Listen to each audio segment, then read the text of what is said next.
Hi. I never thought this would happen to me, but after what I've just been through, I honestly don't know where else to turn. Please post your advice in the comments.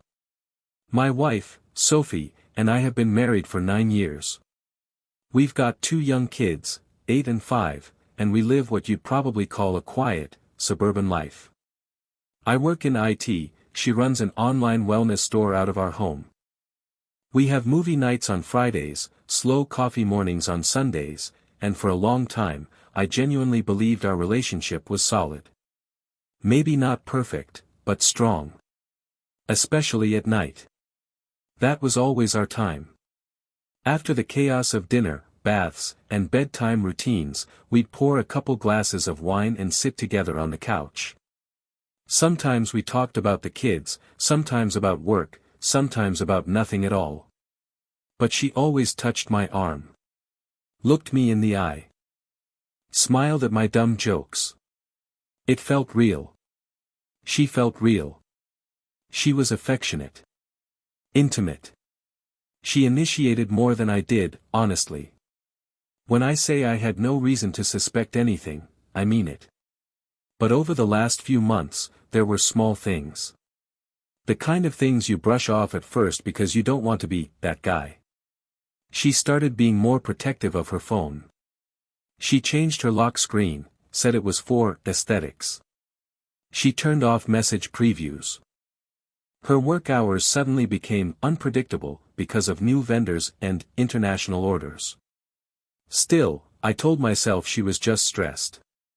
I wasn't perfect either, long hours, zoning out when I was tired. I figured maybe we were just in a phase. Then one afternoon, our Wi-Fi started acting up. I went into the router settings to check which devices were connected, and while cleaning up the list, I noticed Sophie's phone had some odd DNS logs. Most of it was normal stuff. But one link stood out. A domain I didn't recognize, generic, innocuous sounding. I almost ignored it. But curiosity won. I clicked it. And in 1 second, my entire life split in half. There she was. On a velvet red backdrop, wearing a black silk robe that exposed just enough to raise your pulse but not enough to look trashy. Head turned slightly, lips parted, smoky eyes. Name, Ava M, description, elegant. Discreet. Unforgettable. Listed under, private companion. Exclusive bookings only. I refreshed the page 5 times thinking it had to be some sick coincidence. But it wasn't. It was Sophie. My wife. My world stopped. After I saw the photo, I didn't move. I sat in front of my computer, staring at her, not Sophie, my wife, but Ava M. A version of her I didn't recognize. Posed. Marketed. Sold. My hands were shaking. Not the kind of trembling you get when you're scared, it was deeper than that. Like my body knew something my brain hadn't caught up to yet, that the life I thought I had, was already gone. The escort profile was sleek. Professional. Discreet layout, password-protected sections, blurred teaser photos. But hers was front and center on the Premium Experiences page. There were no graphic images or language that violated any policy, just coded language, private bookings, after-hours availability, travel-friendly. What gutted me was how carefully the persona was crafted. Her bio said she enjoyed wine, jazz, and intimate intellectual conversation, the exact 3 things we used to share on our so-called date nights. It listed her age as 28, she's 34. Her height was correct. The ring on her finger? Gone. This wasn't a catfish. This wasn't someone using her photo without permission. This was her. I cross-checked everything. Reverse image searches. Hoy's database info. Even found a matching burner Instagram under the same alias, just aesthetic shots, hotel hallways, roses in champagne glasses, blurry glimpses of luxury cars. Nothing explicit. Everything suggestive. Still, all roads led back to Sophie. It wasn't a one-off. It wasn't just pictures. It was a full-on operation. A separate life. Something she'd clearly been curating for a while, right under my nose. I wanted to scream, but the kids were in the next room. Instead, I sat in silence, watching the woman I slept next to every night, now reduced to a stranger for sale on a velvet red screen. I tried to tell myself there might be some explanation. A modeling thing. A scam. Some weird freelance gig gone wrong. But the timestamps on the DNS logs, the burner profile's recent activity, and the way she had just left for one of her inventory pickup runs, it all lined up too perfectly. The worst part? She had kissed me goodbye that morning. Smiling. Casual. Normal. Hours later, she was Ava M. And I realized I hadn't just discovered infidelity. I'd uncovered a performance, and I had no idea how long she'd been playing the role. I didn't confront her right away. Not because I was afraid, but because I didn't trust myself. I needed to be absolutely certain that I wasn't making some emotional leap off a cliff without a parachute. I needed to observe her, really see her for who she'd become, not who I wanted her to be. So for 2 days, I waited. She came home late both nights. Said she was meeting a supplier one night, then had to help a friend going through a breakup the next. She said it casually, her tone warm, her smile soft. She even brought home pastries for the kids like she always did. I watched her the way you'd watch a stranger pretending to be someone you used to love. And what terrified me most? She was flawless in her routine. She was affectionate, doting, thoughtful. She still reached for my hand in the kitchen. Still asked if I wanted to watch something together after the kids went to bed. Still kissed me with the same ease she always had. I realized then that Sophie wasn't leading a double life. She had mastered it. So when I finally brought it up, I didn't ask. I didn't yell. I showed her. The screen. The site. Her profile. The name Ava M. The hotel-coded captions. The blurred photos that didn't need clarity because I knew those poses, that necklace, that body. Her face didn't change at first. She stared, blinked once, then slowly tilted her head. And then she laughed. Not out loud. Just a quiet, breathy laugh, like she'd been caught cheating at poker, not selling intimacy under a fake name. She didn't deny it. She didn't apologize. She said it was more complicated than I understood. That it wasn't what I thought it was. That I was invading her privacy and blowing things out of proportion. She told me I was being dramatic, and if I really knew her, I'd understand that she needed freedom, not ownership. Her words weren't angry. They were measured. Rehearsed. Almost philosophical. Like betrayal could be intellectualized if you added just enough vague self-help language and spiritual detachment. When I told her how much it hurt, how violated I felt, she gave me a look I'll never forget. Pity. Not remorse. Not guilt. Just that cold, condescending expression people give when they think you're too small to grasp the bigger picture. She didn't say she'd stop. She didn't offer to explain further. She just picked up her phone and walked out of the room like we just discussed something mildly annoying, like groceries or a parking ticket. And that was when it hit me. This wasn't a woman who made a mistake. This was a woman who made a choice, and had zero intention of changing it. After she walked out of the room that night, I sat alone in the kitchen. 4 hours. The house was silent except for the soft hum of the fridge and the occasional creak of the wood under my chair, little sounds that felt louder than ever now. It wasn't rage I felt. Not yet. It was numbness. A deep, suffocating kind of stillness. Like my heart had been locked in a soundproof room, pounding away where no one could hear it. I kept thinking about how recently we'd laughed together. How she had cuddled up beside me on the couch just days ago, whispered that she loved our life. I thought about the dinners she made, the notes she left in the kids' lunchboxes. About how she'd still wear that necklace I gave her for our anniversary. But now it all felt choreographed. Like every touch, every word, every smile had been part of a routine, not affection, just strategy. I couldn't stop imagining what she was doing during those hours she was at the supplier, or helping a friend. What hotel rooms looked like. What kind of men she saw. What voice she used when she was Ava M, and whether it sounded anything like the one she used to tell me she loved me. I went to work the next day in autopilot. I showed up, responded to emails, smiled at people in the hallway. But inside, everything was collapsing. I couldn't concentrate. I couldn't eat. I felt like a man walking through his own life in disguise. When I looked at Sophie, I didn't see my wife anymore. I saw a mask, expertly crafted, permanently fixed. I saw someone who could lie through her teeth while stroking my hair, who could tuck in our kids and then walk out the door to live a life I wasn't invited to be part of.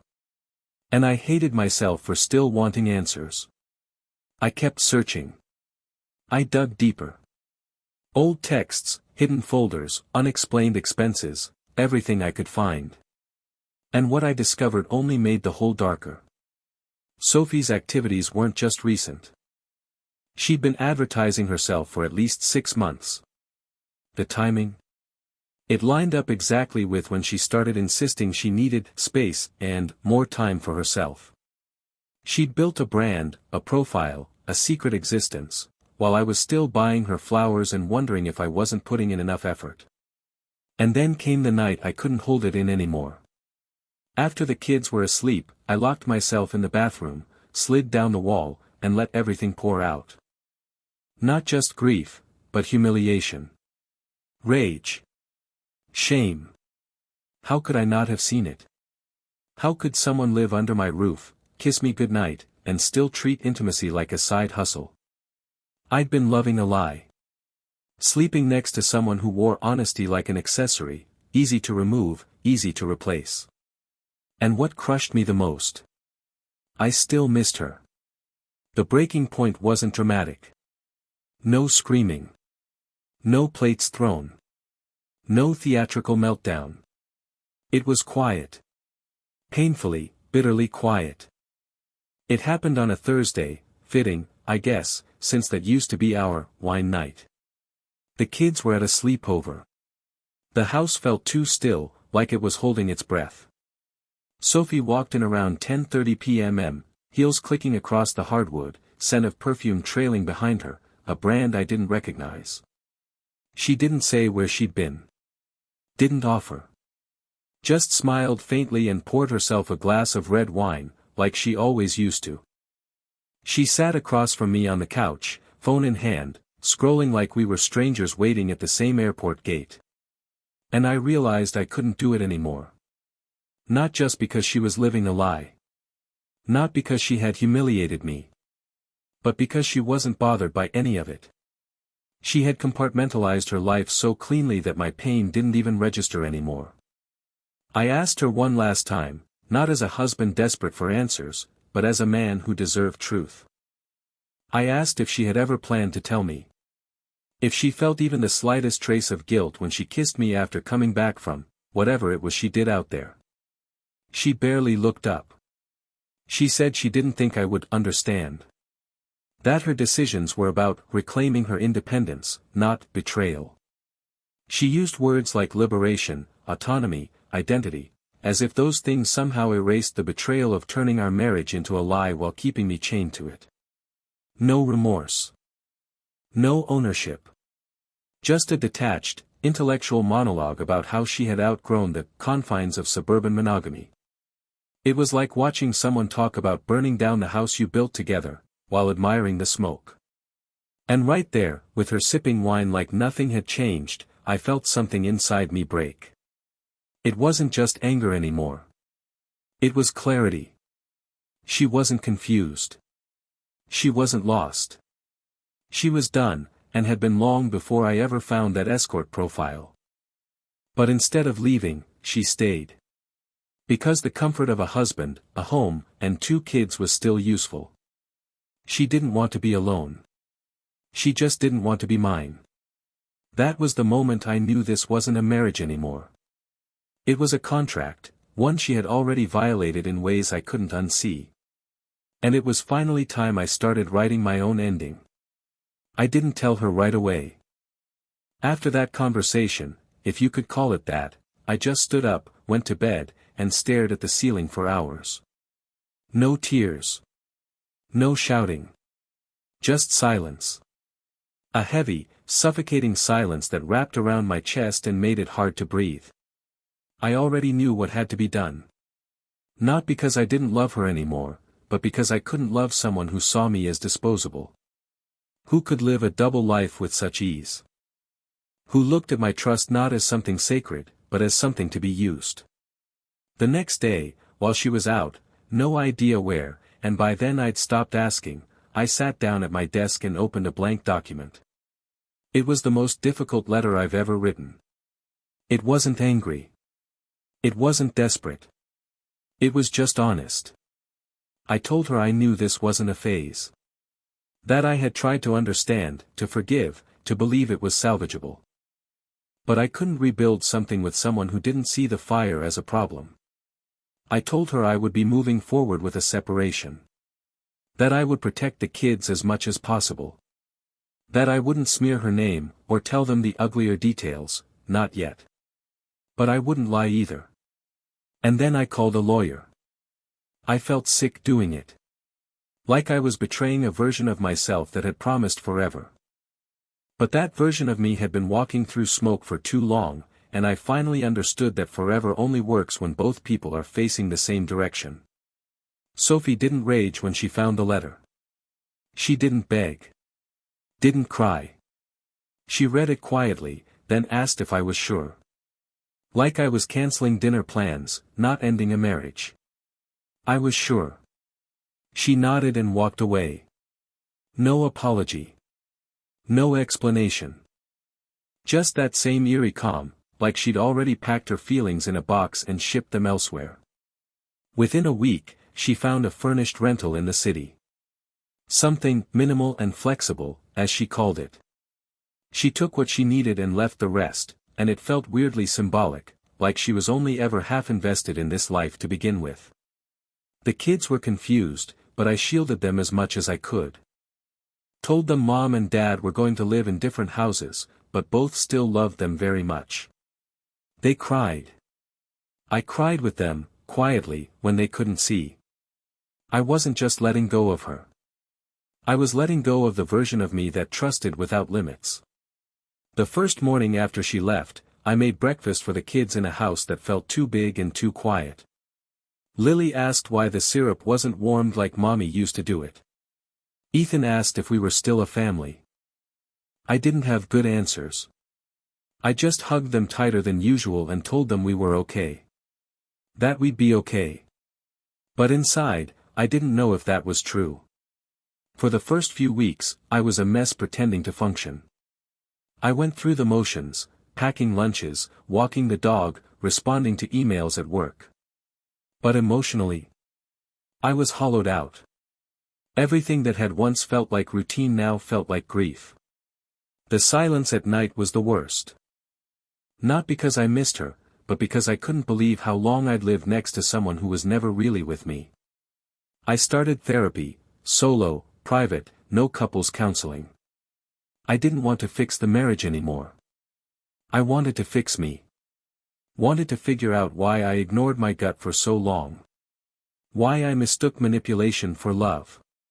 Why I let my definition of loyalty include setting myself on fire to keep someone else warm. Therapy helped more than I expected. It gave me language for the things I hadn't known how to express, like how betrayal isn't just about infidelity. It's about deception. About rewriting history. About watching someone look you in the eye and lie so beautifully, you start to doubt your own perception of reality. I also started journaling. Nothing poetic. Just messy, angry, confused brain dumps at 1 a.m. when sleep wouldn't come. Slowly, over time, those entries stopped being about her. They became about me, about healing, reclaiming space, reconnecting with the parts of myself I'd buried under compromise and tolerance. I started exercising again. Not revenge body nonsense, just movement. Sweat. Feeling alive in a body that had spent months frozen in emotional survival mode. And when I was ready, I sat the kids down and gently told them the truth. Not everything. Just enough. That sometimes people make choices that hurt others. That love isn't always enough when someone stops choosing it. That their dad would never lie to them, even when the truth was hard. They were sad, of course. But kids are smarter than we give them credit for. They didn't ask where she went. They already knew she'd left long before the bags were packed. The strange thing. I didn't feel lonely anymore. I felt honest. For the first time in years, I didn't have to question the person beside me. Because the person beside me was me. And I wasn't lying anymore. Time has a way of clarifying things, especially when you're no longer tangled in the daily chaos of emotional damage control. A few months after Sophie left, I started seeing things that I hadn't allowed myself to notice before. Patterns. Red flags. A timeline of disconnection that stretched back farther than I originally admitted. At first, I blamed the escort profile for everything. Ava M felt like the betrayal that broke everything. But the deeper I thought, the more I realized that betrayal had simply exposed the truth I'd been refusing to look at. Sophie had started slipping away long before the profile. It was in the way she gradually stopped asking about my day. In how she deflected any serious conversation with sarcasm. In the way she dismissed my affection unless it served her mood. She'd become distant in the name of personal growth, but really, she was just already gone. She didn't fall into that secret life by accident. She built it. And looking back, she always had the traits, the careful control of narrative, the ability to wear different masks depending on the room, the lack of real accountability. I used to admire how poised she was, how she could make anyone believe anything. Now I see it differently. She wasn't poised. She was practiced. What shocked me most wasn't the escort work. It was how seamlessly she maintained the illusion. She was still putting notes in the kids' lunches while scheduling private bookings. Still kissing me goodnight while texting strangers for her next appointment. There wasn't a single moment of guilt. No hesitation. No cracks in the mask. Even after I confronted her, she never broke character. She stayed calm, cold, calculating, like a CEO negotiating the exit package of a long irrelevant employee. That's when I realized, she didn't see me as a partner. She saw me as an obstacle. Something to manage. And I wasn't the only one fooled. Friends were shocked when I told them. Her own mother didn't believe it at first. She said Sophie had always been such a responsible woman. And I guess that's the most terrifying part, that someone can live beside you for nearly a decade, raise kids with you, sleep beside you, laugh with you, and still be hiding an entirely different version of themselves the whole time. It wasn't just infidelity. It was identity theft. The woman I married. She may never have existed. Or maybe she did, for a while. Maybe she was real in year 1, year 2. But somewhere along the way, she hollowed herself out and built something entirely new. Something transactional. Something selfish. Something that didn't include me. And now, I'm left with a memory of someone who wasn't really there to begin with. I used to think healing came in a moment, a dramatic shift, a sunrise metaphor, some cliché about turning the page. But that's not how it happened for me. Healing came in pieces. Quietly. Unceremoniously. Like dust settling after a building's been demolished. At first, everything felt like a void. After Sophie left, after I saw who she really was, there was nothing. Just routines I used to do with her that I now did alone. Silence at the dinner table. One less toothbrush in the holder. Her perfume slowly fading from the pillowcases. These small things didn't scream, they whispered. But their message was deafening. I had spent so long being the husband she expected, the father the kids needed, the dependable provider, the good man who forgave too easily and doubted himself too often. I wore those roles like armor, not because they protected me, but because they kept me useful. If I was useful, maybe I couldn't be abandoned. But now, with the truth bare and the illusion gone, I didn't want to be useful anymore. I wanted to be real. So I started doing things I hadn't done in years. Not because they were life-changing, but because they were mine. I played guitar again. Took the kids to the lake on weekends instead of keeping them stuck in the same living room. I stopped asking myself what I had done wrong and started asking what I wanted next. I rebuilt relationships I'd neglected. Friends I hadn't spoken to in ages reached out, some cautiously, unsure if they were intruding, others with anger on my behalf. One friend, someone I hadn't spoken to since college, told me, we all thought she was too perfect. Turns out we were right. It was harsh, but honest. And it reminded me that even outside my own fog, there had been flickers of doubt all along. I also took more control of my time. The mental space that used to be filled with worry about Sophie, where she was, who she was texting, what lie she'd tell next, was now open. I could breathe. I could think. I could exist without that constant tightness in my chest. For the first time in years, I wasn't walking on eggshells. I wasn't wondering if I'd done enough to keep someone happy who had no intention of staying. That was the freedom I didn't know I was missing, not the absence of Sophie, but the absence of performance. I no longer had to pretend things were okay. No longer had to force trust into a broken structure. I could admit that I had been betrayed without blaming myself. And slowly, I began to understand something even more important. I was never the one who failed the marriage. I stayed faithful. I was present. I carried weight that wasn't mine, emotionally and practically, for years. I gave chances when I shouldn't have, and forgiveness when it wasn't earned. I bent until I broke, and she still found a way to justify stepping over the pieces. The woman I loved stopped existing long before I discovered Ava M. That profile wasn't the beginning of the end, it was just the final crack in a mask she'd been wearing for years. The real Sophie, the woman who used to fall asleep on my chest, who cried at Pixar movies, who made birthday cakes from scratch, she'd either vanished or never really existed beyond the surface. What was left was someone who saw intimacy as leverage. Who saw my loyalty as weakness.